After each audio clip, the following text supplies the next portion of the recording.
So you let your party level up. Good. And then sometimes they're going to get to all the way to level 20 playing Dungeons & Dragons Adventures League. And you're going to be a budding DM back in the before times of 2019 where you'd only been DMing for about a couple years at the longest. It was probably closer to a year and a half. And you were starting to dabble into high-level play. When some of your longtime friends asked you if you would run the final floor of Dungeon of the Mad Mage for their Adventure League characters. Now, what they didn't tell you at the time was that they were all both going to be bringing their level 20 divination wizards, the Wizard Bros, consisting of Jeremy Johnston's Tomenthal Tanthul and Carlo Cardelli's Tim, the Enchanter. Joined by, because this was Adventurers League, a friend of ours who was playing Luther Vandross, another level 20 divination wizard. Now, all three of these level 20 divination wizards had 3 portents just based on their class features. Also, all 3 of them had played a module called Forgotten Traditions in Adventures League that gave them the 4th portent. Now, all 4 of these portents are then doubled by their simulacrum, so each character has 8 portents for a total of 24 portents in one Adventures League session. That's a lot of portents. It was kind of comic at the times when I would get to situations and I would look at the 3 of them and be like, do I get to roll or are you giving me a number?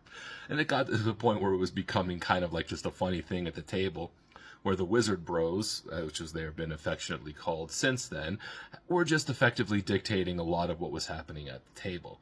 Because this is high-level play, there were also other high-level characters with them who had all sorts of crazy things that they were doing as well. Like there was a 20th level Warlock, there was a 20th level Rogue, there was a 20th level Barbarian, keeping them all alive because wizards are fairly frail, even when they get to level 20, for the most part. Now, the fun part that I got to do in this session was, at the end of the session, after all of this, they confronted Hallister, and the first thing I did was just drop a meteor on them. Hallister knows why they're there. Hallister knows everything that's happening in the Undermountain. So they got there, I dropped the meteor on them, destroying all 3 simulacrums, and I was like, I hoped you used all those portents and you were keeping track of which ones you had. And all 3 of them did, because they were all experienced players and low-key waiting for this.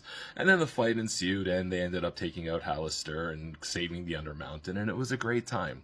Don't be scared of high-level play. Crazy things can happen, and they make for fun stories. This is something that happened 7 years ago almost, and I still remember it very clearly because of how much fun it was.